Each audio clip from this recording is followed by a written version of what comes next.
నమస్తే మిత్రులారా, నేను మీ శ్రీనివాస్ చౌహాన్ అడ్వకేట్. మిత్రులారా, ఎప్పుడైనా సరే మనము ఒక సంస్థకు, ఒక కంపెనీకి, లేకపోతే వ్యాపారవేత్తలకు ఏదైనా ఒక సందర్భంలో ఏదైనా కొనుగోలు చేయడం కోసమో, లేకపోతే అడ్వాన్స్ గా ఇవ్వడం కోసమో, లేకపోతే అప్పు ఇవ్వడం కోసమో ఇచ్చినప్పుడు వాళ్ళు మనకు మన వద్ద నుంచి డబ్బు తీసుకొని ఒక అక్నాలెడ్జ్మెంట్ అనేది ఇస్తారు.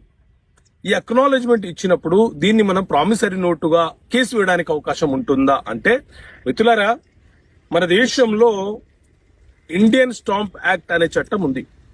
ఈ చట్టంలోని షెడ్యూల్ 1A ఆర్టికల్ 1 ఏం చెప్తుంది అని అంటే, ఎవరైనా నగదును తీసుకొని మనకు దానిని ధృవీకరణ చేస్తూ ఏదైనా ఒక అక్నాలెడ్జ్మెంట్ ఇస్తే ఆ అక్నాలెడ్జ్మెంట్ ని కూడా ప్రామిసరీ నోటుగానే భావించాలి అని చెప్తుంది.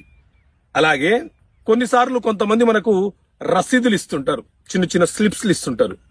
ఆ రసీదులు కూడా ప్రామిసరీ నోటుగా పరిగణించబడుతుందా అని అంటే, అదే ఇండియన్ స్టాంప్ యాక్ట్ లోని సెక్షన్ 2 క్లాజ్ 23 ప్రకారంగా రసీదులను కూడా ప్రామిసరీ నోటుగా పరిగణంలోకి తీసుకొని ఎవరైతే వాటిని రాసిచ్చారో వాళ్ళ మీద మనము మనీ రికవరీ సూటు అనే కేసు ఫైల్ చేసి వడ్డీతో సహా వసూలు చేయవచ్చు. ఓకే.